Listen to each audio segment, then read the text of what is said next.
Bramble, Bilger's Bay, Bimming Merry Magna, Binster, Binge, Great Binge and Lesser Binge. Amazing. What's amazing? The names of our English villages, Watson. What foreigner reading these could ever think of us as stiff and sober-minded people? Lippery Cross, Birrer Crags, Bird Cherry Brook and Birding Piece Place, Burlston Junction. When do we go? Go where? To Burlston Manor, Burlston, Sussex. Whatever led you to believe that I'm interested in Sussex, Burlston, or Burlston Manor? No doubt you saw the account of the rather gruesome murder of Squire John Douglas. Quite so. The case has interesting features. But at the moment, I'm more interested in the fly fishing possibilities in the neighborhood of Burlston. Ah, that would be the Arun. Runs within 2 or 3 miles of the manor house. Hmm? What manor house? Burlston, the home of the late Squire Douglas. Oh, yes, I remember. I believe he was quite a fisherman. The moat is 40 feet wide. 40 feet wide? Well. Good Lord. He could probably fish from his bedroom window. And when the drawbridge is raised, the place becomes an island. 4 hours after the bridge is raised, the body of Squire Douglas is found in his study with half his head blown off. That should appeal to you. Fishing seems a safe business by comparison. Do you row a boat? A boat? For fly fishing? Have you ever fished before? Does this look like the equipment of an amateur? Odd word. Which? Equipment. All the fishermen I've ever known talk about their tackle. What do you deduce from that, Holmes? Obvious. Your fishing friends either lack experience or vocabulary. We deep-sea fishermen are in the equipment class. None of your nasty little bundles. Yes, that gaff is far more suitable for a shark than a trout. Do you really think so? No good for trout? Well, it depends what trout you're after. Oh yes. Well, we must carry a tape measure. A tape measure? What on earth for? To measure our catch, of course. To measure our catch and throw back the little ones. A good rule in life, Watson. Always remember to throw back the little ones. You think our prey will count as a big one or a little one? Well, hardly as big as Squire Douglas lying dead in his castle, surrounded by his moat. Holmes, you've been analyzing this case. Well, you know, I haven't got enough data yet for analysis, really. Do you think it could be an accident? What, with a sawn-off shotgun? And the triggers of both barrels wired together? Murder, eh? Yes, possibly. What do you mean by possibly? Don't sit there, man. That may be opportunity knocking. Oh.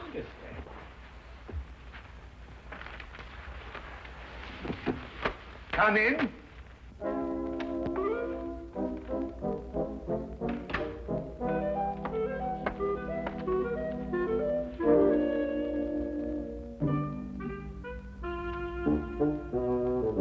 Mr. Sherlock,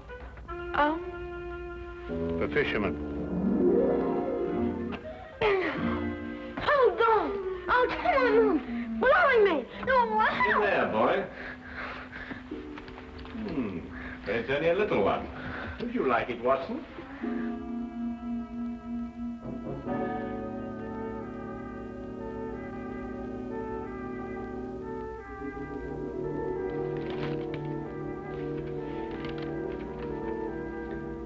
Would appreciate your view. Intriguing affair, Burlston Manor. Signed, Inspector MacLeod. Ha! Please, English, for I'm utterly baffled. Oh. Hey, where is it? Where's what? Well, the tape measure, of course. Where is that tape measure? Holding the fiddle case together, sir. Fiddle? Violin case, boy. Oh, tell me, Watson, how are we off for trains? Trains? Ah, yes. Now, let me see. Burlston. Yes, now, that would be the West Sussex Littlehampton Bognor line. Now, there's a 10:15. Now, that doesn't stop. Of course, it's a 12:3. That will get us in at 4:2 or 4:7. I say, I'd forgotten, actually. You say you can't remember whether it's 4-2 or 4-7. Come, Watson, you're slipping. Blimey. Does it keep all the times in his head? Where else, of course? We are a nation of railway pioneers, my boy. Like a great many Englishmen before him, Dr. Watson restricts his reading to the Bible, the Times, and Bradshaw's Railway Guide to the British Isles. Here, boy. Man of the March Hares, that's what you two are.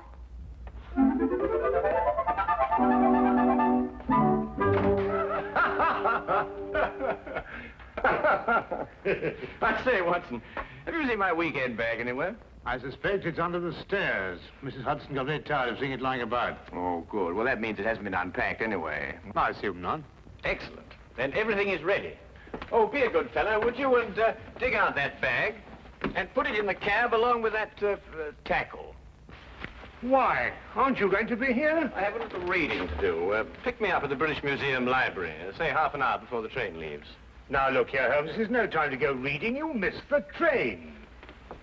I cannot vouch for the punctuality of Dr. Watson or the reliability of the company's steam engines, but I, for one, propose to be at Boylston Halt at 4:02 p.m. precisely.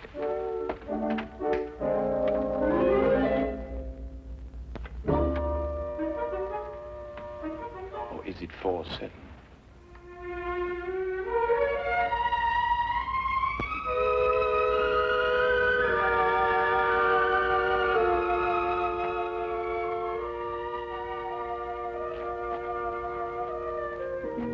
It was a nice piece of work, if I say so myself. The entire story hung on a spider's thread. A spider's thread? Exactly. Huh. Yeah, it sounds interesting, Inspector. Now perhaps you'll start at the beginning. Simply stated, the castle, as you see, has a moat. And when it's up, as it was at the time of the murder, it's a sealed fortress. Who was in the castle at the time of the crime? The murdered man's wife, Mrs. Douglas, and a foreign friend, John Morell. Just those two? And the servants, but we've been able to rule them out completely. And from your description of the house, it would have to be one of them. Either Mrs. Douglas, or this friend of hers, Morell, or both of them. They tried to make it appear as though someone had broken into the house and then dived through the windows to swim the moat. But you disproved it. Completely. How? I'll tell you when we get there. This murder weapon, a sawn-off shotgun, I believe. An odd weapon, that. And a foreign gun, too. 3 letters on the barrel. P-E-N. Aha, a larger P with a flourish over it, followed by a smaller E and N. That's right. Ah, the Pennsylvania Small Arms Company, the famous American firm. That's perfect. That's all I need. You mean you need additional evidence? Well, Mr. Holmes, every little helps, you know. Then your case against Morell is not complete. It's complete as far as... How did you know Morell is the murderer? How did you know? He has to be. Why? He's the only one who could be. Suppose I were to tell you that Morell is not your murderer. How do you know? Yes, Holmes, how do you know? Why didn't you arrest him? Well, he doesn't act like a murderer. Ah, he's too self-confident, eh? That's right. Seems to be daring you to arrest him. Yes. How do you know all this? Holmes, do you know this man Morell? Fascinating. Fascinating. The case has suddenly assumed the most astounding proportions and the most astonishing challenge, Watson.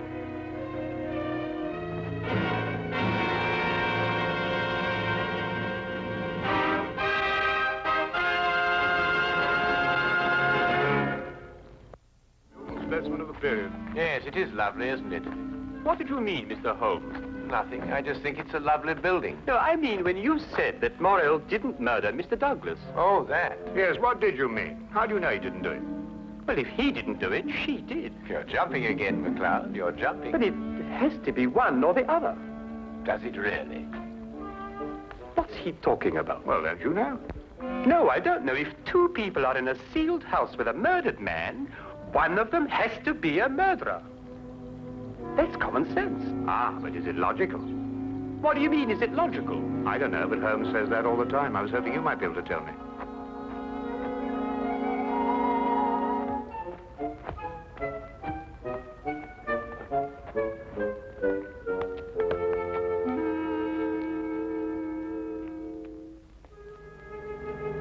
He hasn't been moved. That's just the way we found him last night. Watson? Of course, death was instantaneous. I should say so. The charge was not fired directly into the face, as the newspaper's account had it. Uh-huh.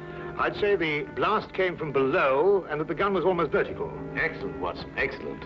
May I see this shotgun, McLeod? Holmes, look at this. Good Lord. Wait, it's a brand like cattle. Well, how old would you say it was? Have you got your glass there? Yes. Thank you. It's very difficult to estimate marking like this, Holmes, but I'd say it's, well, it's over 15 years. 20. Mr. Morrell? At your service, Mr. Holmes. Dr. Watson.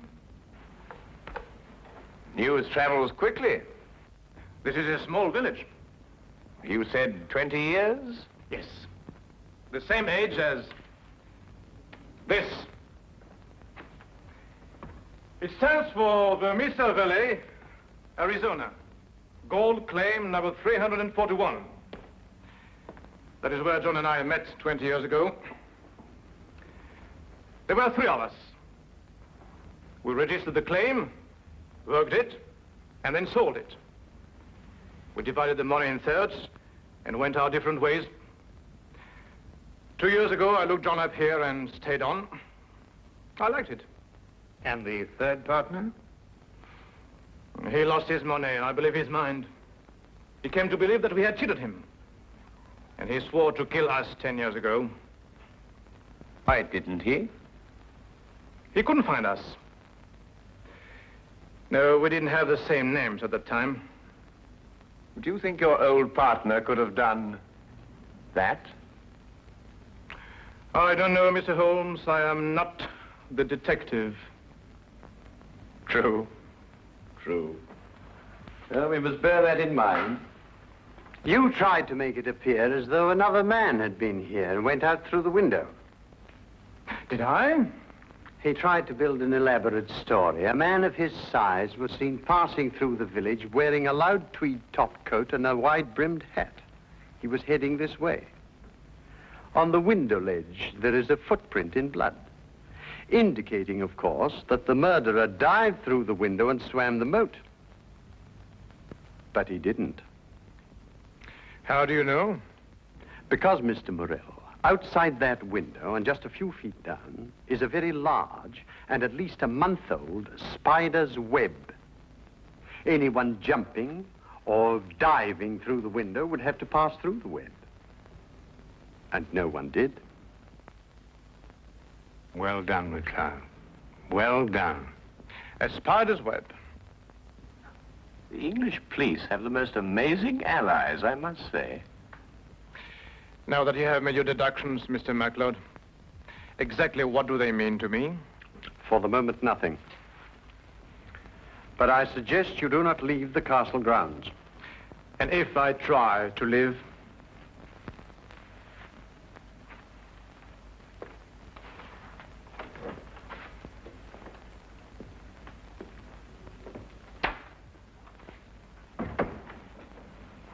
Well done, McLeod. You've certainly got your man. But I'm not rushing in to make any arrest. I'm going to make sure the case is iron cast. Oh, very wise. And what's the motive? Revenge for the Vermis Valley affair? I've got to go a bit careful there, Doctor. If you ask me, it's a case of, cherchez la woman. Oh, what's he? Oh, is he the Douglas? Well, you know how these things are, Doctor, between us, men of the world. We know how a situation like this can... Oh, of course. Of course. Of course. Of course. Delicate situation, then. Delicate. Yes, delicate. Might almost be called the case of the other man. Hmm?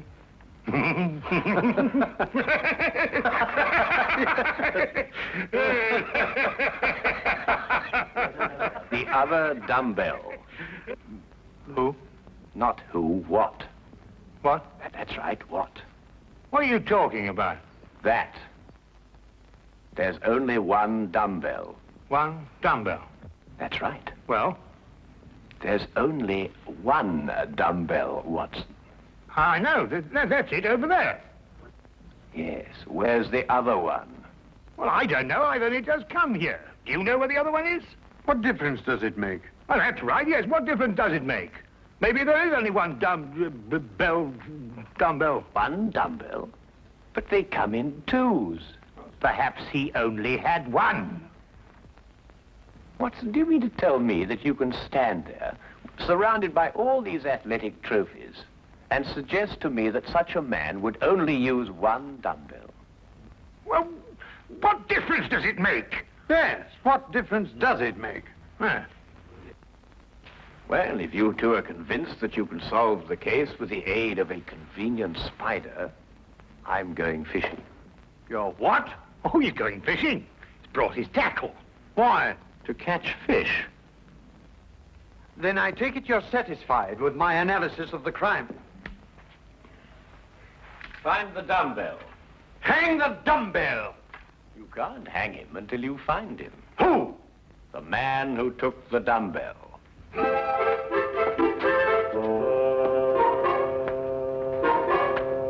You've gone too far now, Holmes. I think you've made him very angry. Then he should fish. It soothes the nerves. Are you really going to fish?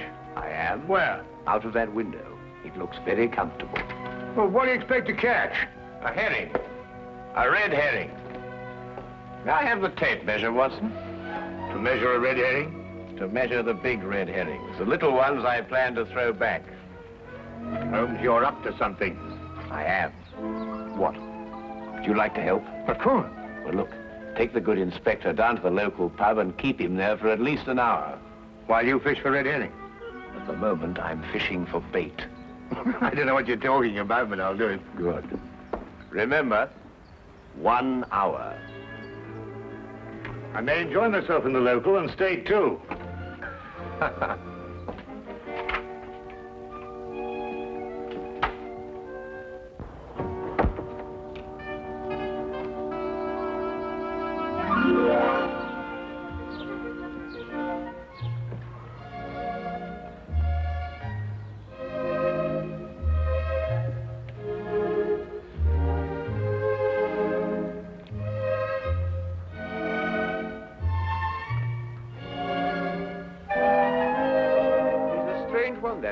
What do you think he's been doing? There's no guessing with him. For all we know, he may really have been fishing. Perhaps we should have given him more time. He's been an hour. That's all he asked for. Yes, that's right enough. Inspector MacLeod? Hello, Sergeant. Have you seen Mr. Holmes? I certainly have, sir. What's wrong? You know the staircase in that room? Huh? Mr. Holmes was sliding down them banisters. He was what? That's right, sir. Sliding down the banisters he was. Well, he was probably investigating something. Probably. Well, let's ask him. There must be some reason behind it. Good afternoon, gentlemen.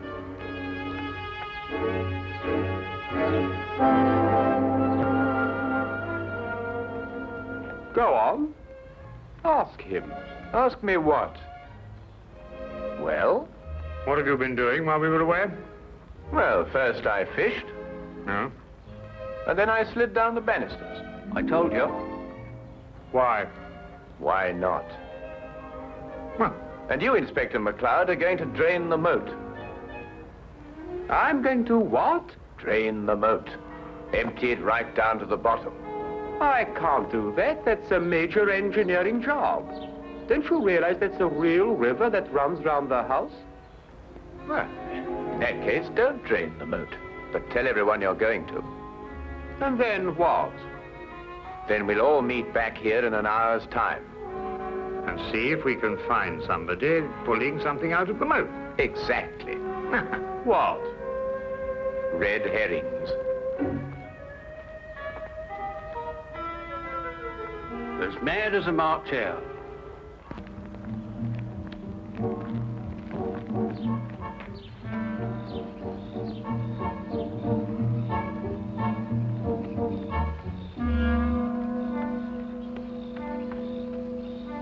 How much longer? Not much. You're certain everyone believes they're going to drain the moat? I don't know who believes it, but everyone knows I said it. Do you think someone will come to the murder room? Someone has been in it for some time. How do you know? The lights are out. Because I left them on. Look, what? That's it, let's go.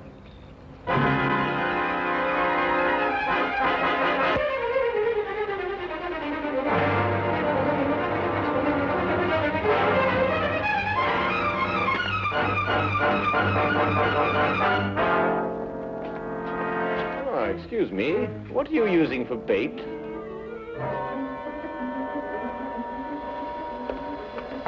Oh, would you mind holding this? Thank you. What clothes did you say the stranger was wearing, MacLeod? A loud tweed topcoat and a wide-brimmed hat. Like these?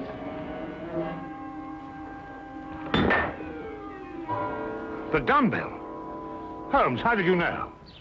When you're working near water, Watson, and a heavy object has disappeared, you may conclude, until you can prove otherwise, that it has been used to prevent some object from rising to the surface.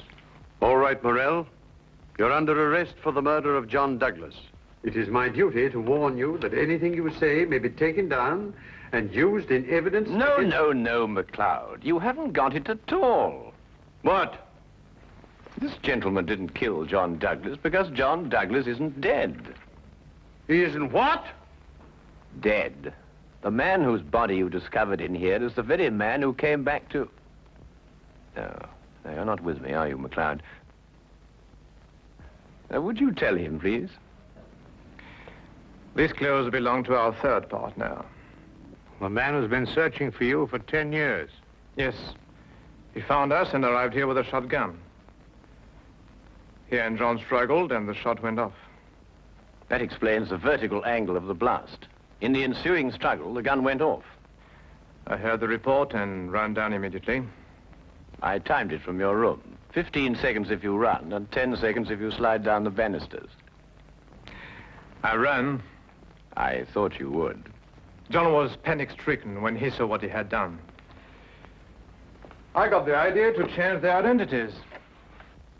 But then where is Douglas? With the aid of my tape measure, I was able to ascertain that there is a hollow space behind that wall. I imagine it conceals a passage under the moat. Yes, Mr. Holmes, it does. And John has had a 36-hour head start. We'll stop him. I told him you would. I'll issue orders for the apprehension of Mr. Douglas, and we'll talk about your part in this, sir, in the morning. You have conspired to conceal evidence. I'll still be here in the morning, Inspector.